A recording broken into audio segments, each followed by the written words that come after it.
Nepal gi Pokhara tha asigi haukiba mapandagi tarahumdoi fawba pangthokhiba ahanba Oceania Indo-Nepal International Championship 2025 da team champion gi trophy lourak-khraba Manipurgi sanaroi amadi official singbu Imphal International Airport ta miyamna harau tayamna okkhre football, futsal, cricket, handball amadi kabadi hariba event manga asida pangthokhiba championship aduda India da football amadi futsal hariba event ani asida saruk yakhe amadi makhoiga lamba oriba championship asigi na Nepal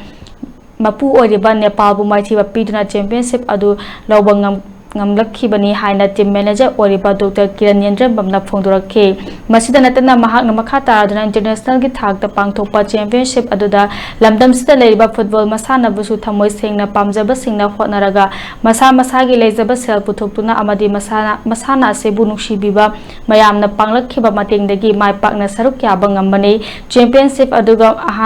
aduga ahanba oina saruk yarubada chauna mai paglakpasina mathangi lakadaba international gi championship kaya dasu lamdam asidagi masak taiba sanaroi kaya ama lepaletena tholoktuna lamdam asibu malemda saktakpada achouba phida ama kanba ngamgani haikibaga loina ngasi sanaroi kayana hodariba amadi imung manu marup mapangsigna mateng pangduna yokhat piriba asigumna matam gi leiriba lengak nasu sanaroi singbu mateng pangbiu amadi yokhat piu haiba wafam singsu phongdokhe Malayam Thakta, Topia, Sanoi, Amama, Lady Habas, Koina Handak,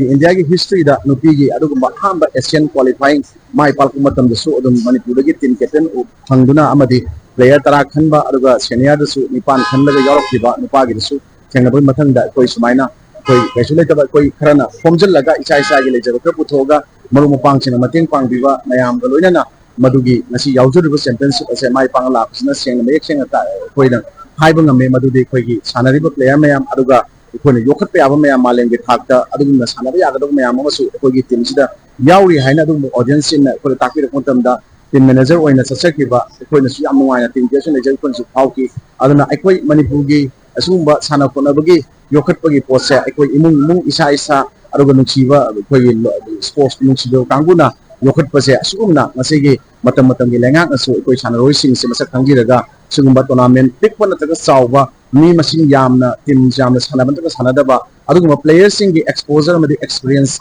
Hangna Pona, Masi Yari, the sing, which I am thinking that it was sings that way, Hangamba Mating sing, Pangview, Hena, Masiza, Pinto Check.